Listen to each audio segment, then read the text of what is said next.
Kim Do-yeon woke up to the sound of metal doors slamming somewhere far away. He lay still on his thin sleeping mat, staring at the gray ceiling above him. 5 years. It had been 5 years since the Valari came from the stars and took everything. He remembered the day clearly. He was working at his engineering company in Busan when the sky turned purple. Ships larger than mountains descended through the clouds. The military fought back, but it was like throwing rocks at the ocean. In 47 days, Earth belonged to the Valari Empire. Now Do-hyun lived in the belly of their flagship, a ship called the Throne of Eternal Stars. It was so large that it had its own weather. Sometimes clouds formed near the ceiling of the main halls. The Valari had built it over 3,000 years ago, and they were very proud of it. Do-hyun was 34 years old. Before the invasion, he designed machines. He had a small apartment, a cat named Bori, and dreams of starting his own company one day. All of that was gone now. Bori had run away during the chaos. His apartment was probably dust. His dreams had become something he tried not to think about. He pushed himself up and began preparing for work. His job was simple. He cleaned the lower maintenance corridors, collected waste, and made sure he was never seen by anyone important. The Valari did not like looking at humans. They found it unpleasant, like seeing an insect crawl across food. The Valari themselves looked like insects to human eyes, though Do-hyun had learned never to say this out loud. They stood on 4 legs and had 2 arms that ended in delicate, multi-jointed fingers. Their heads were smooth and elongated, with large compound eyes that shifted colors based on their mood. They communicated through a mix of sounds and psychic signals that humans could only partially understand. They were also very old as a species. Their empire spread across 3 galaxies. They had been traveling between stars when humans were still figuring out how to make fire. This was something they reminded humans of constantly. Do-hyun finished dressing and stepped into the corridor. Other human workers were already moving toward their stations. Nobody spoke much. Speaking attracted attention, and attention was dangerous. He walked for nearly an hour to reach his work area. The ship was that large. Along the way, he passed through sections where Valari nobles lived. Their quarters were filled with strange plants that glowed softly and pools of liquid that sang quiet melodies. Do-hyun kept his eyes down and walked quickly. His friend Park Yuna was waiting for him near the maintenance entrance.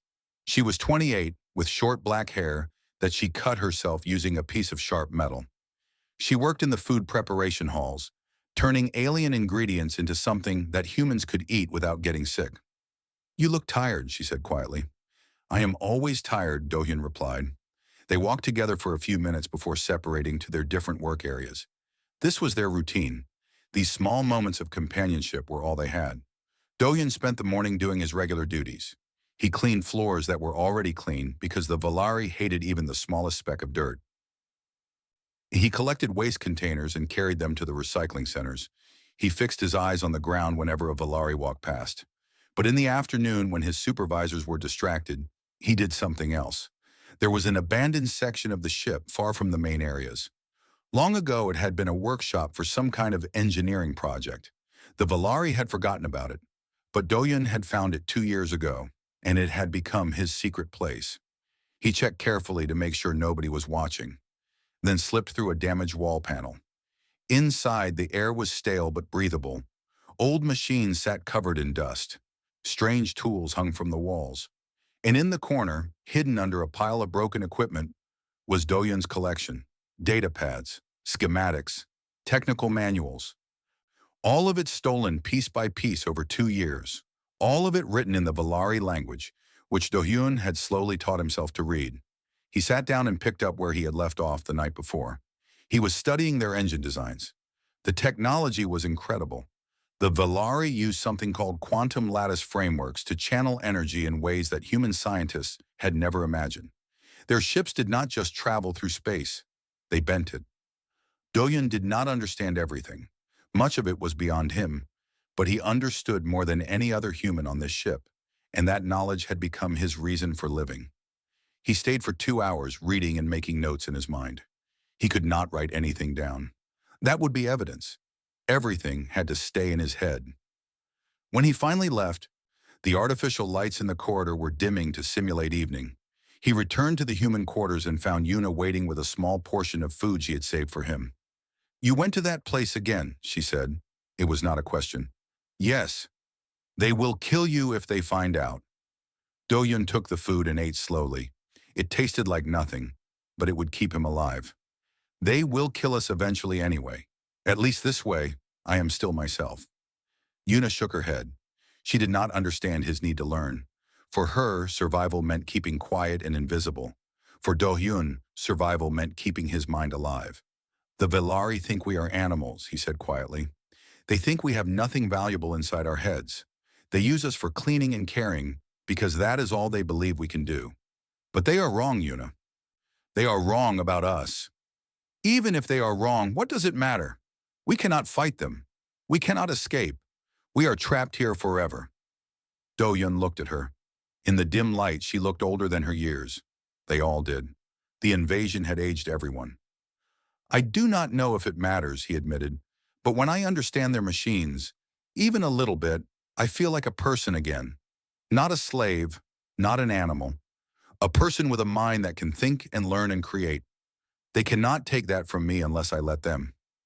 Yuna was quiet for a long time. Then she reached out and squeezed his hand. "Just be careful. You are the only friend I have left." That night, Do-hyun lay on his sleeping mat and stared at the ceiling again. Somewhere above him, through countless levels of metal and machinery, the stars were shining. The same stars that humanity had once dreamed of reaching. He closed his eyes and thought about quantum lattice frameworks, about energy distribution systems, about all the beautiful complexity of Velari engineering. He did not know that in 3 weeks, everything would change. He did not know that his secret studies would save his life and alter the course of human history. He only knew that tomorrow he would wake up, do his work, and return to his hidden workshop to learn a little more. That was enough. For now, that was enough. Queen Salis IV sat upon her throne and watched the stars drift past the great window of her chamber. She had ruled the Velari Empire for 900 years. She had conquered 17 species. She had crushed rebellions, destroyed rival empires, and expanded her domain to places that her ancestors never dreamed of reaching. She was tired, not physically. The Velari body did not tire the way human bodies did. She could go weeks without sleep if necessary. But her mind felt heavy with the weight of centuries. Every day brought the same problems. Ambitious nobles plotting against each other. Military commanders requesting more resources. Subject species complaining about their treatment. It never ended. Today was supposed to be different. Today was the festival of the First Mother, the most sacred celebration in Velari culture. For 12,000 years, every queen had worn the carapace of the First Mother during this ceremony. The armor was ancient beyond measure. It had been crafted when the Velari first learned to travel between stars. It was a symbol of divine authority, proof that the queen was chosen by the universe itself to rule. Salis stood as her attendants brought the armor forward. It was beautiful. The metal shifted colors like oil on water. Crystals embedded in the surface pulsed with inner light. When she wore it, she felt connected to every queen who had come before her, an unbroken chain stretching back to the beginning of their civilization. The attendants helped her into the armor. The chest piece clicked into place. The leg guards attached smoothly. The helmet lowered over her head, and for a moment, everything was perfect. Then something went wrong. The armor seized, every joint locked at once. The crystals flashed red. Pain shot through her body as the internal systems malfunctioned. Salis tried to cry out, but the helmet had clamped down on her throat. She could not breathe. She could not move. She was trapped inside her own sacred armor, dying in front of her entire court. Her guards rushed forward and tried to pull the armor off, but it would not release. Engineers were called. They worked desperately, using psychic commands to try to override the malfunction. Nothing worked. The queen's compound eyes began to dim as her oxygen ran out. Finally, after 7 terrible minutes, one engineer found the emergency release buried deep in the armor's programming. The pieces fell away.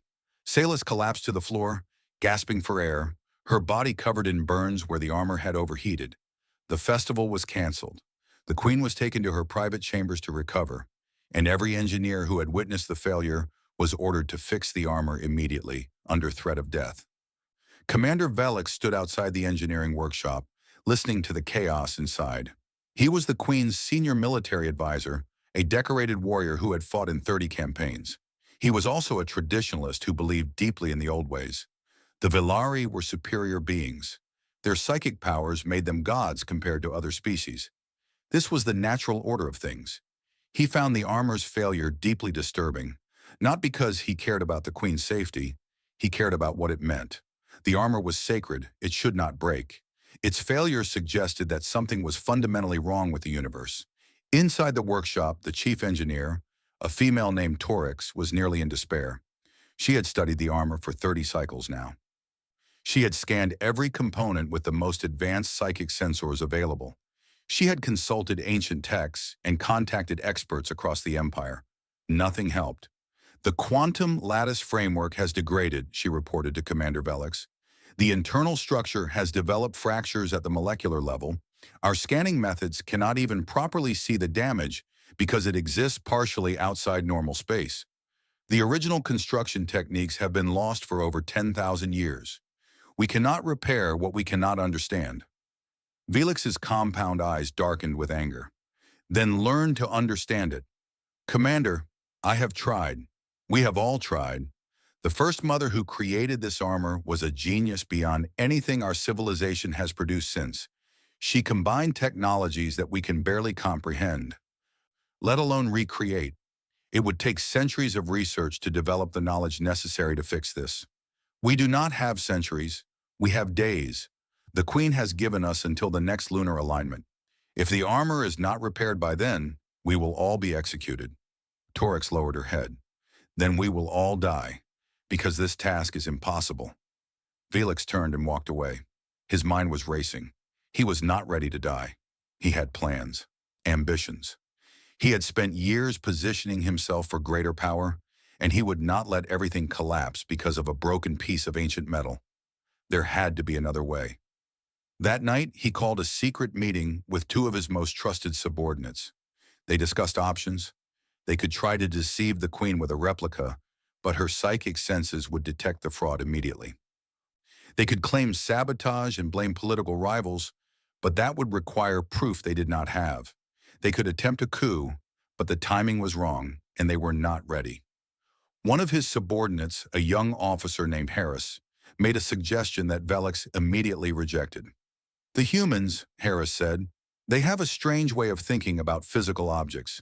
They cannot use psychic power, so they interact with matter directly. Perhaps one of them might see something we cannot. Absolutely not, Velix said. Using animals to repair the most sacred artifact in our civilization? It would be an insult beyond measure. But the idea stayed in his mind.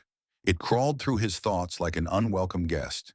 And as the days passed and the engineers continued to fail, Velix found himself returning to it again and again.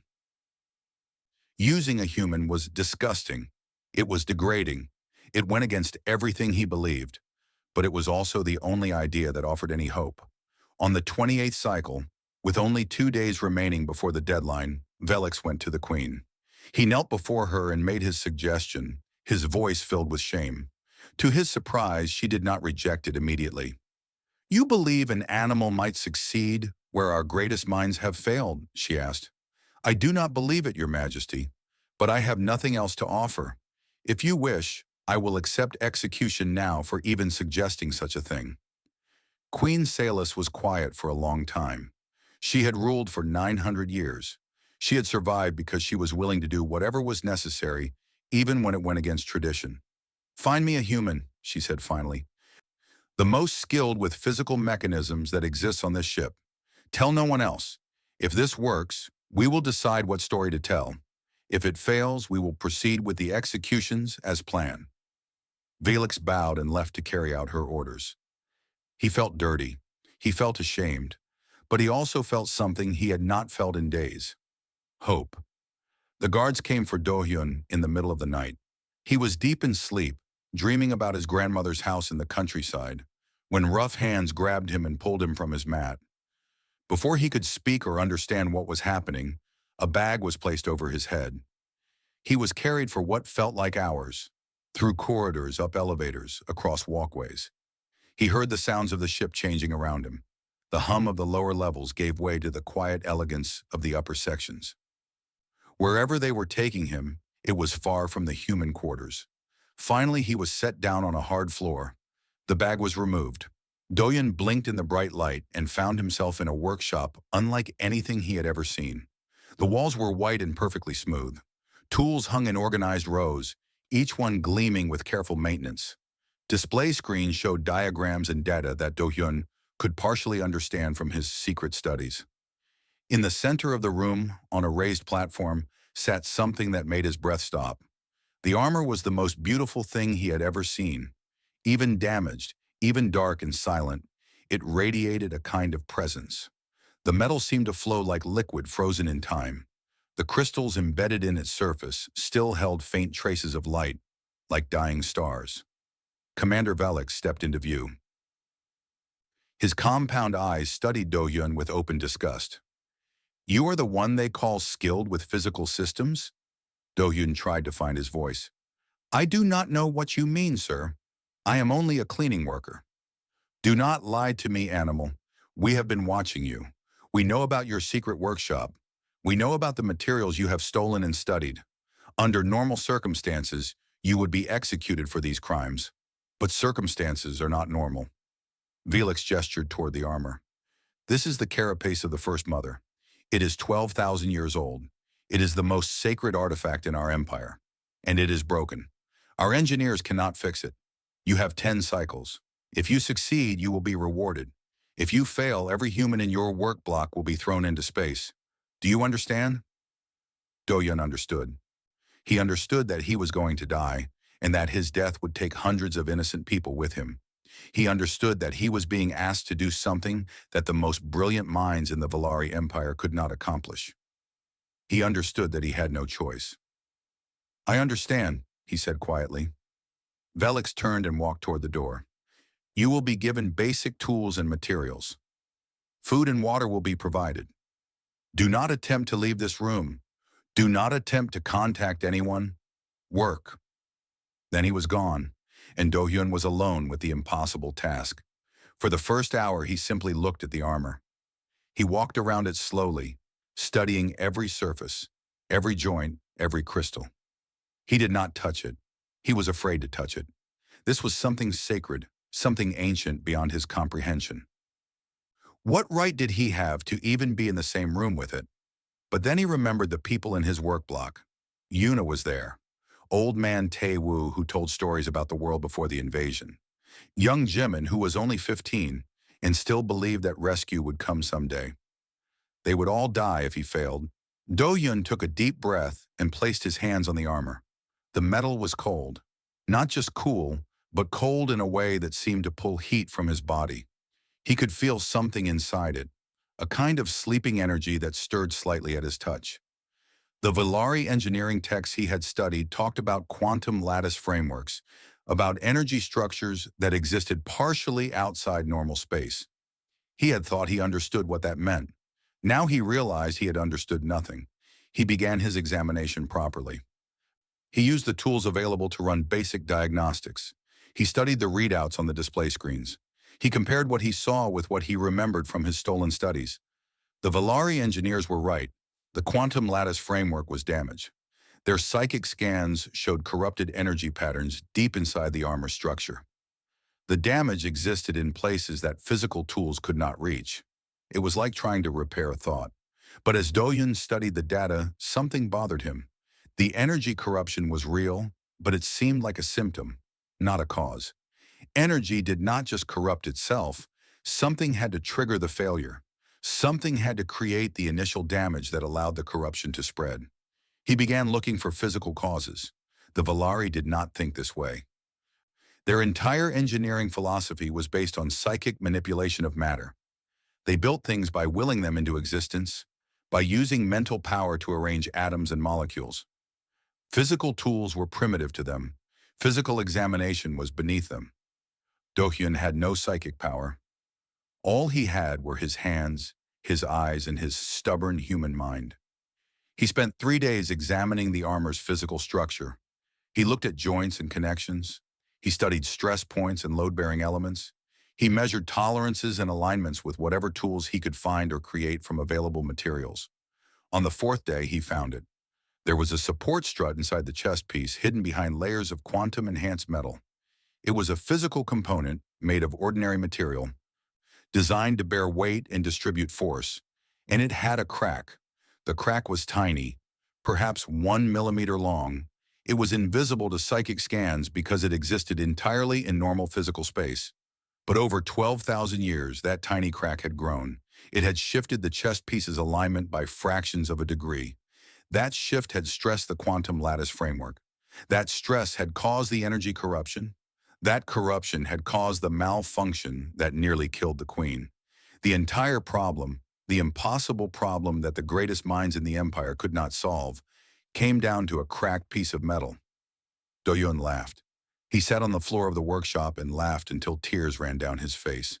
It was not funny. Nothing about this situation was funny, but the absurdity of it overwhelmed him. Now he had to fix it. He could not simply replace the strut. The armor's design did not allow for removal and replacement. The original creator had built everything to work together as a single unified system. Changing one piece would affect everything else. Instead, Do-Yun had to repair the crack and then realign every component that had shifted over the millennia. He had to do it with tools he had built from scraps. He had to do it perfectly, because any mistake would destroy the armor beyond any hope of recovery. He worked for 6 days straight. He slept for only minutes at a time. Yuna managed to bribe a guard to deliver food, and Do-Yun ate while working, barely tasting anything. His hands bled from handling rough materials. His eyes burned from staring at tiny components. His mind screamed for rest that he could not allow himself. On the 9th day, with one cycle remaining before the deadline, Do-Hyun made the final connection. He had welded the crack closed using a technique he had invented on the spot. He had realigned the chest piece using measurements and adjustments so small that they could barely be detected. He had, against all probability, done the impossible. He pressed the activation sequence that he had learned from studying the armor's systems. The crystals lit up. The metal shifted from dull gray to brilliant silver. Energy hummed through the quantum lattice framework, flowing smoothly for the first time in centuries. The armor was not just repaired, it was stronger than it had been in 10,000 years. Do-Hyun collapsed on the floor, exhausted beyond any exhaustion he had ever known. He had succeeded. He did not know what would happen next. He did not know if they would keep their promise or kill him anyway. But he had succeeded. That would have to be enough. The throne room of the Valari flagship was the largest enclosed space Do-Hyun had ever seen. The ceiling rose so high that clouds actually formed near the top, drifting slowly in the artificial atmosphere. The walls were covered with murals depicting the history of the Empire, thousands of years of conquest and glory, painted in colors that seemed to glow with their own inner light. Do-Hyun stood at the back of the room, hidden behind a pillar, watching as the engineers presented the repaired armor to Queen Salis. He had been brought here by guards who told him nothing. He did not know if he was going to be rewarded or executed. He only knew that he was very, very tired. Chief Engineer Torix stood before the throne, her body language radiating carefully practiced confidence. "Your Majesty," she said, "I am pleased to report that the carapace of the First Mother has been fully restored. Our team worked tirelessly to solve the quantum lattice degradation.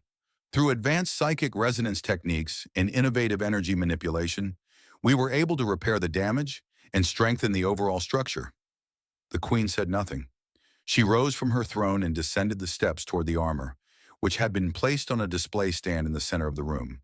Her compound eyes shifted through several colors as she examined it. She walked around the armor slowly, just as Do-Hyun had done when he first saw it. She ran her delicate fingers over the surface, feeling the metal, sensing the energy within. Her expression was unreadable. "The repair work," she said finally, "is crude." Torix's confidence wavered. "Your Majesty? The welding on the internal strut, the physical adjustments to the alignment. These are not psychic techniques. These are manual repairs, done with physical tools. Primitive methods." The Queen's voice was flat, giving nothing away. "Who performed this work?" Silence filled the throne room. The engineers looked at each other. Nobody wanted to speak. Queen Salis turned to face Commander Valix, who stood among the military officers along the wall. Commander, you brought me a suggestion 10 cycles ago, a suggestion involving a human. I would like to see this human now. Valix's compound eyes flickered with something that might have been fear. He gestured to the guards near Doyun's hiding spot. They grabbed his arms and dragged him forward through the crowd of shocked nobles and officials until he stood before the queen. Doyun had never been so close to a Valari before, let alone the ruler of their entire empire. She was taller than him by nearly a meter. Her body was covered in ceremonial robes that seemed to be made of woven light. Her compound eyes contained thousands of tiny facets, each one reflecting his own terrified face back at him. You, she said, you repaired my armor. It was not a question. Do-hyun knew that lying would be pointless and probably fatal. Yes, your majesty. A murmur ran through the court. Nobles whispered to each other in shocked voices. Some made sounds of disgust. Others simply stared at Do-hyun like he was an animal that had suddenly started speaking. The queen circled him slowly, examining him from every angle. You are small, she observed. Fragile. Your species lives for barely a century. You have no psychic abilities whatsoever. Your civilization was conquered in less than 50 days. She stopped in front of him again. And yet you succeeded where my finest engineers failed. Explain this to me. Doyun's throat was dry. His voice came out rough and weak. Your Majesty, with great respect, I believe your engineers could not see the problem because they do not think about physical things. They look for energy patterns and quantum effects. They use their minds to examine matter. But the armor's failure was not in the energy systems. It was in a physical component. A metal strut with a small crack. Your engineers could not detect it because their methods do not look for such things. And you could detect it? I have no psychic abilities. I cannot examine energy patterns or quantum effects. All I have are my hands and my eyes. I had to look at the armor the way my ancestors looked at machines thousands of years ago. I had to touch it, measure it, understand it as a physical object. That is how I found the crack. Queen Salis was silent for a long moment. The entire throne room seemed to hold its breath. Then she did something that made the crowd gasp. She laughed. It was not a cruel laugh or a mocking laugh. It was genuine amusement, perhaps the first genuine emotion she had shown in public for centuries. The sound echoed through the massive chamber. For 12,000 years, she said, we have believed that psychic power is the measure of all worth. We have looked down on species that cannot touch the quantum realm. We have called them primitive, inferior, barely more than animals. She looked at Do-hyun with an expression he could not read. And now a creature without any psychic ability at all has done what our greatest minds could not, simply by using his hands. She turned to address the court. Let this be remembered. Let it be recorded in our histories. On this day, a human repaired the carapace of the first mother, using methods so primitive that we had forgotten they existed. Perhaps we have become too proud.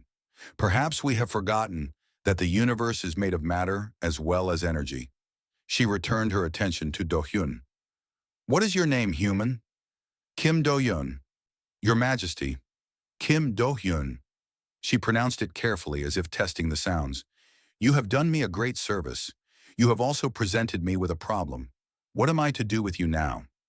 Do-hyun did not know what to say. He had expected death or perhaps a return to his cleaning duties. He had not expected this. You cannot go back to the lower levels, the queen continued. You know too much now. You have touched the most sacred artifact in our empire. There are those who would kill you simply for that, regardless of the service you have performed. She glanced at certain nobles in the crowd, and several of them looked away. You must be placed somewhere that I can protect you, somewhere that your skills can be of use. She made her decision quickly, as she made all decisions. From this day forward, you are appointed keeper of physical mechanisms. You will work in the royal workshops. You will repair and maintain any equipment that requires physical methods. You will answer only to me. The court exploded in protest. Nobles shouted objections. Religious officials declared it blasphemy. Commander Valix stepped forward with his face twisted in outrage. Your Majesty, you cannot be serious. Giving an animal a position in the royal household. This is an insult to everything we believe. Queen Salus silenced them all with a single raised hand. I am your queen. I have ruled this empire for 900 years. I have made decisions far more controversial than this one. The human stays. The human works. Anyone who harms him answers to me personally. She looked down at Do-hyun one final time. Do not make me regret this decision, Keeper. Do-hyun bowed as low as he could. His mind was spinning. He had walked into this room expecting to die. Instead, he had been given something unprecedented, something impossible, a chance. I will not, Your Majesty, he said. I promise you, I will not. 6 months passed, and Do-hyun's life became something he could never have imagined. He lived in quarters near the royal workshops, rooms that were small by Valari standards but larger than anything he had known since the invasion. He had proper food, clean water, and clothing that was not falling apart. Most importantly, he had purpose. The position of Keeper of Physical Mechanisms had not existed in Valari society for thousands of years. The Valari had evolved beyond physical tools so long ago that they had forgotten such a role was ever necessary. But as Do-hyun began his work, he discovered something surprising. The empire was full of machines that nobody could fix. Ancient terraforming equipment on colony worlds had stopped working centuries ago because the physical components had worn out. Defense systems protecting vital installations had degraded because tiny mechanical failures had cascaded into major breakdowns. Transport networks, communication relays, manufacturing facilities. All of them had accumulated physical problems that psychic methods could not detect or repair. Do-hyun traveled to 12 different worlds in his first 6 months. He fixed terraformers that restored entire ecosystems. He repaired defense systems that had left colonies vulnerable for generations. He solved problems that Valari engineers had given up on long ago, simply by looking at machines the way a human looked at machines. Word spread. At first, the Valari treated him with disgust and suspicion. But as his successes accumulated, something began to change. Engineers who had once refused to speak to him now asked for his advice. Administrators who had protested his appointment now requested his services. He was still an animal to most of them, but he was a useful animal. Park Yuna was brought up from the lower levels to serve as his assistant. The queen had granted this request without argument, perhaps understanding that Do-hyun needed someone from his own kind nearby. Yuna learned quickly. She could not do the repair work herself, but she could organize materials, manage schedules, and translate between Do-hyun and the Valari officials who still refused to speak to him directly. You are different now, Yuna said one evening, as they sat in Do-hyun's quarters eating their meal. You stand straighter. You speak more clearly. You look people in the eyes. Do-hyun considered this. For 5 years I tried to be invisible. I believed that being noticed meant death. But now being noticed is my job. I suppose I had to change. Do you trust them? The Valari? No. They tolerate me because I am useful. The moment I stop being useful, I become a problem to be solved. The queen protects me now, but she will not rule forever. I have no illusions about my situation. Yuna nodded. She understood. They both understood. This new life was better than the old one, but it was not freedom. It was not safety. It was simply a different kind of cage. But it was a cage with possibilities. One morning, Do-hyun was summoned to the queen's private chambers. This had never happened before. He had seen Queen Salus several times since his appointment, but always in formal settings, surrounded by guards and officials. A private summons meant something important.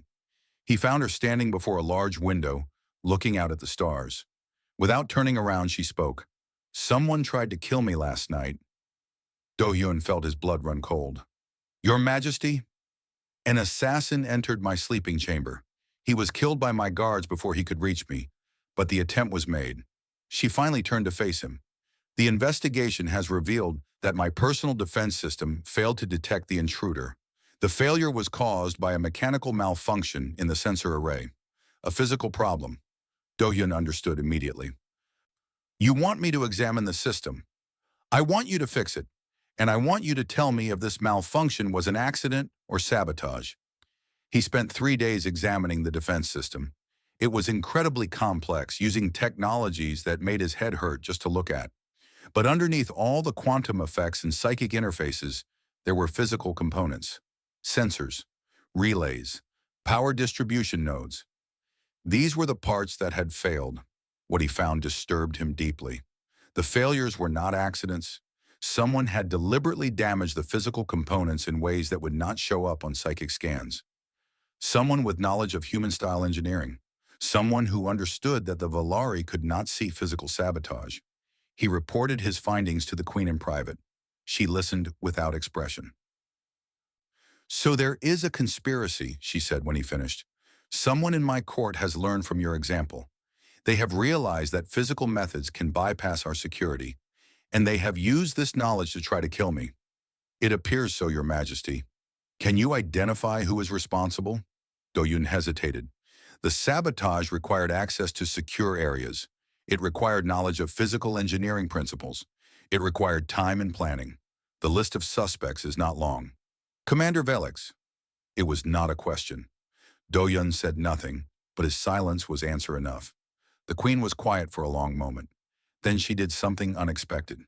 She laughed, the same genuine laugh she had made in the throne room 6 months ago. "The irony is remarkable," she said. "Velix opposed your appointment more strongly than anyone. He called you an animal. He said that using a human was an insult to our civilization. And now he has learned from you. He has adopted your methods to try to destroy me. What will you do, Your Majesty?" "Nothing. Yet. Velix is powerful. He has many allies. If I move against him without proof, it could trigger civil war. I must be patient. I must wait for him to make a mistake." She looked at Doyun with those strange, compound eyes. "You have proven your value again, Keeper. You saw what my entire security apparatus could not see. Perhaps the greatest irony of all is that a human has become my most trusted advisor in matters of my own safety." Doyun bowed. "I serve at your pleasure, Your Majesty." "Yes, you do. But I wonder sometimes if you serve because you must or because you choose to. You owe me nothing. I conquered your world. I enslaved your people. By any reasonable measure, you should hate me. I do not hate you, Your Majesty. Hatred requires energy that I cannot spare. I serve because it allows me to survive. I serve because it allows other humans to see that we are not just animals. I serve because every problem I solve proves that my people have value." The Queen considered this. "A pragmatic answer. I respect pragmatism." She turned back to the window. "You are dismissed, Keeper.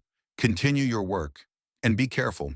If Velix has truly decided to adopt human methods, then you yourself may become a target. The student always seeks to surpass the teacher." Doyun left the Queen's chambers with a heavy heart. He had known that his position was dangerous. He had known that there were those who wanted him dead. But now the danger had a name and a face. Commander Velix was planning something. And when it came, Doyun would have to be ready. Commander Velix stood in a hidden chamber deep within the flagship, surrounded by allies who shared his vision. There were military officers who believed the Empire had grown soft. There were nobles who saw the Queen's tolerance of humans as a sign of weakness. There were religious leaders who preached that physical methods were an abomination against the natural order. Together they had formed a conspiracy that had been growing for months. Tonight they would finalize their plans. "The Queen must die," Velix said, his compound eyes glowing with conviction. "She has lost her way. She elevates animals to positions of honor. She speaks of learning from inferior species. She weakens us with every decision she makes." A noble named Traxus spoke up. "The first assassination attempt failed because of the human. He found the sabotage. We cannot allow that to happen again." "The human will die with the Queen," Velix assured him. "This time, we will not rely on stealth. We will strike openly during the ceremony of renewal. The Queen will be surrounded by her guards, but we have turned enough of them to our side. It will appear to be a religious uprising against her blasphemous policies." "And afterward?" asked a religious leader named Priestess Koroth. "What happens when the Queen is dead?" "Martial law. I will take temporary control to restore order. The humans will be blamed for the assassination. We will claim they had planned it all along, that the so-called Keeper was their agent from the beginning. Then we will cleanse the Empire of their filth. Every human on this ship will be executed. Every human on every world will follow. The conspirators murmured their approval. This was the future they wanted.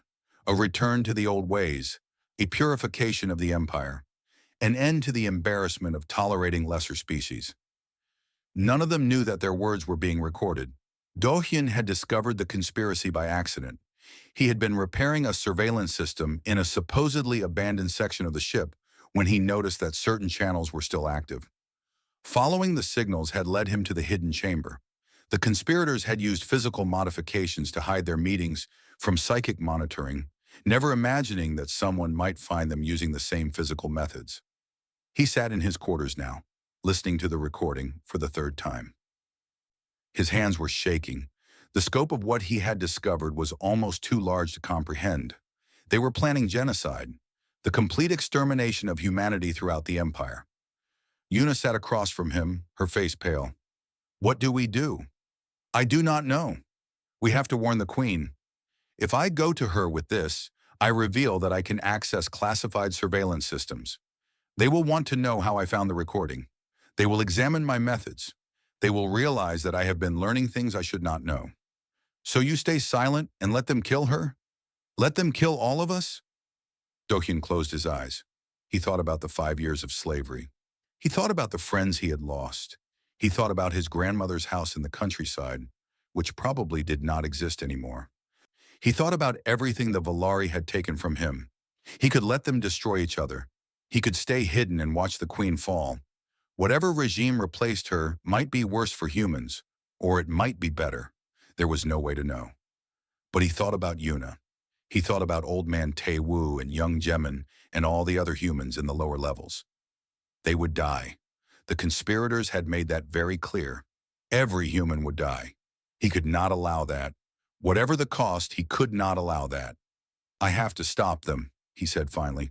Not for the Queen. For us. The ceremony of renewal took place 3 days later. It was one of the most important events in the Valari calendar, a time when the Queen renewed her bond with the sacred artifacts of the Empire. The entire court would be present. Security would be heavy, but focused on external threats, not on trusted guards who had secretly changed sides. Do-hyun had spent those 3 days preparing. He could not go to the Queen directly without revealing his surveillance capabilities. He could not warn the loyal guards without knowing which ones could be trusted, but he could do something else. He could sabotage the sabotage. Using his knowledge of physical systems, he had identified every weapon and piece of equipment that the conspirators planned to use. He knew where they had hidden modified plasma rifles. He knew which guards had been given tampered armor that would allow them to move freely during the attack. He knew the exact timing of their plan, and he knew how to make it all fail. The morning of the ceremony, Do-hyun woke before dawn and began his work. He moved through the ship like a ghost, making tiny adjustments that no psychic scan would detect. A disconnected power cell here, a misaligned focusing crystal there, armor joints that would lock at the worst possible moment, weapons that would misfire or refuse to fire at all. It was delicate work. If he made the sabotage too obvious, the conspirators might discover it before the ceremony. If he made it too subtle, it might not be enough to stop them. He had to find the perfect balance. By the time the ceremony began, he had done everything he could. He stood in the crowd of human servants at the back of the Great Hall, watching as Queen Salis took her place before the sacred artifacts. Commander Velix stood among the military officers, his face a mask of calm authority. The ceremony proceeded normally for the first hour. Ancient words were spoken. Sacred objects were presented. The Queen performed rituals that had been unchanged for 10,000 years. Then Velix gave the signal. Turned guards drew their weapons. Nobles who were part of the conspiracy moved to block the exits. Velix himself raised a plasma rifle aimed directly at the Queen's head. Your reign ends today, Salis, he announced, his voice echoing through the chamber. You have betrayed everything our ancestors believed. You have... He pulled the trigger. Nothing happened. He pulled it again, and again. The rifle made a whining sound and released a puff of smoke, then went dead. Around the chamber, other conspirators were experiencing similar problems. Weapons misfired wildly, hitting ceilings and walls instead of targets.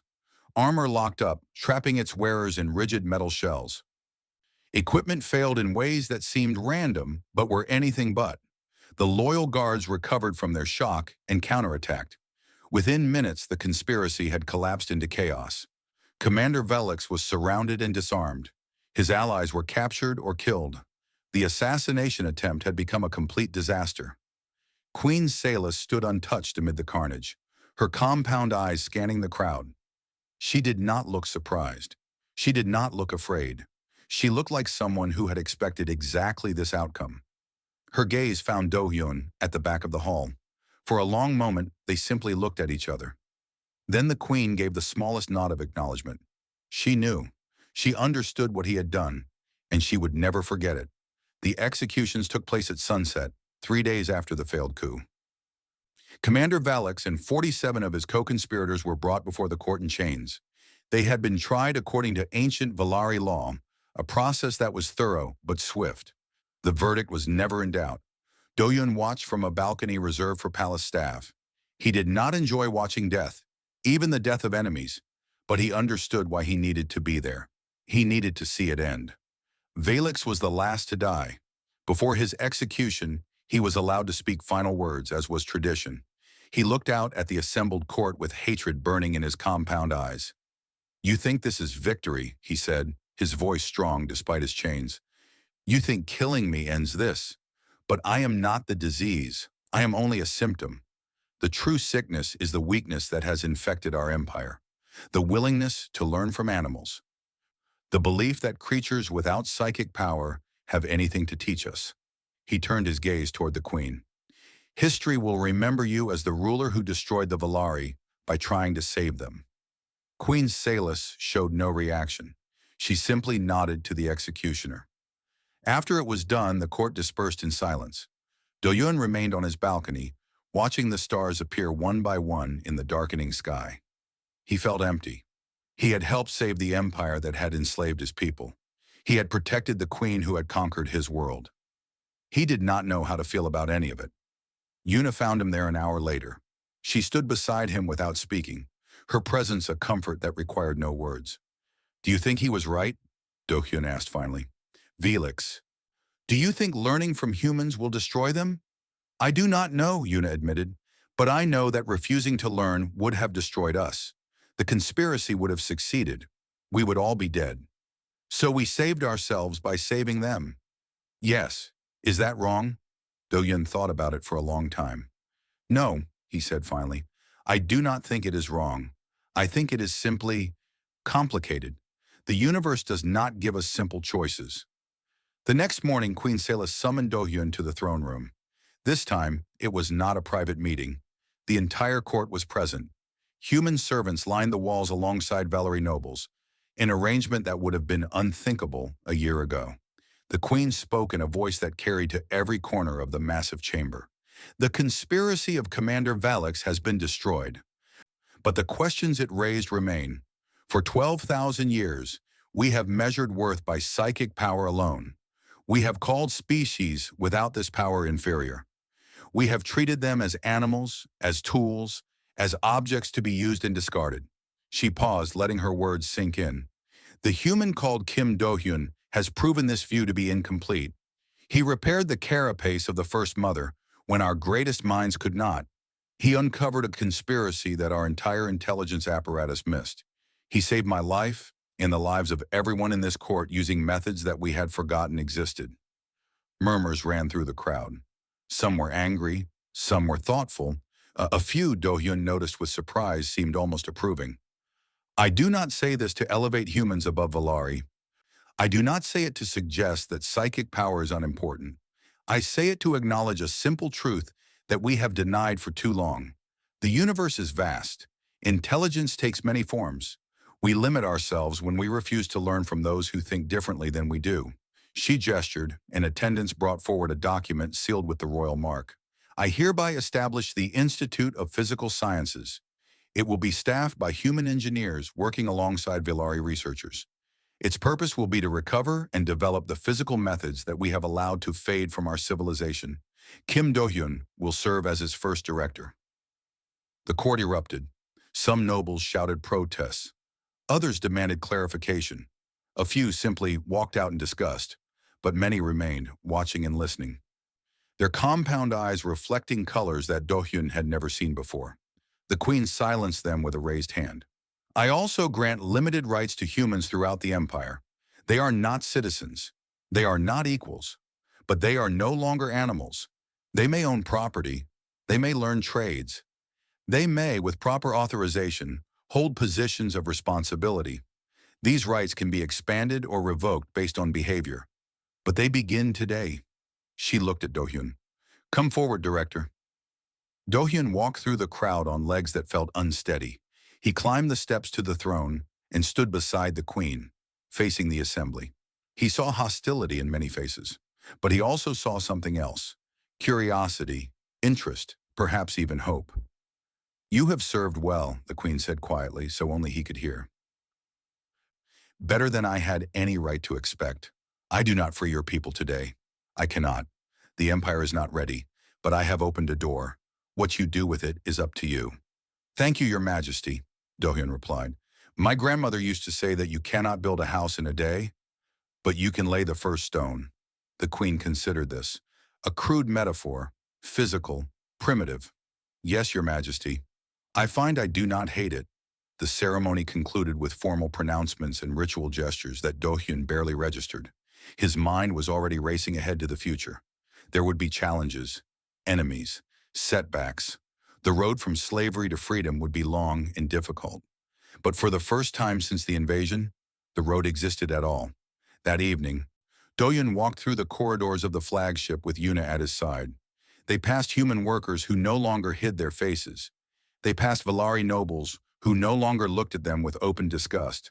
The changes were small, but they were real. They stopped at a viewing window and looked out at the stars. The same stars that humanity had once dreamed of reaching. The same stars that had brought their conquerors. What happens now? Yuna asked. We work, we learn, we teach. We prove ourselves again and again until they cannot deny our worth. We make allies among those who are willing to see us as something more than animals. We prepare for the day when freedom becomes possible. That could take generations. Yes, it could. My grandmother also used to say that the best time to plant a tree was 20 years ago. The second best time is today. Yuna smiled. It was a small smile, fragile as paper, but it was genuine. You talk about your grandmother a lot. She was a wise woman. She would have understood this moment better than I do. What would she say if she were here? Do-hyun thought about it. He remembered her face, weathered by years of hard work. He remembered her hands, rough from a lifetime of building and repairing. He remembered her voice, gentle but strong. She would say that survival is not enough. She would say that we have to live, not just exist. She would say that every empire falls eventually, and when this one falls, we need to be ready to build something better. He turned away from the stars and faced the corridor ahead. Somewhere in the distance, he could hear human voices speaking freely, without fear. It was a sound he had not heard in 5 years. Let us go, he said. We have work to do. They walked forward together, into a future that was uncertain but no longer hopeless. Behind them, the stars continued their ancient dance, indifferent to the small creatures who dreamed of reaching them. But dreams have power, and humanity had been dreaming for a very long time. This was not the end of their story. It was not even the beginning of the end. But it was perhaps the end of the beginning. And for now, that was enough.